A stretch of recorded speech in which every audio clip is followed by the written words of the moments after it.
First, you make sure the oil is in the pot. Okay? And then, you make sure when it's ready, you put like that. But it's not ready yet. It's not bubbling. Oh, it's bubbling. Oh, it's bubbling? Okay. Now, you can put the lumpia Shanghai in there. Like that. Yeah. Like this. Yeah. Oh. Now we. Oh. Now you make sure it's golden brown.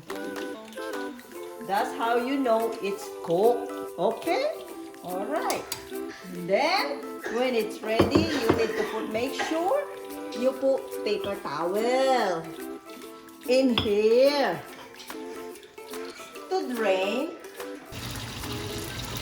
You don't need a minute to put it in there. Just make sure it's golden brown.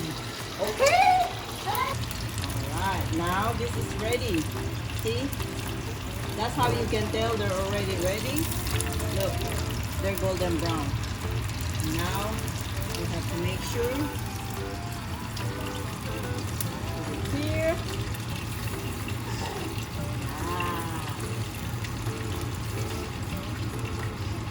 And then, serve it. I put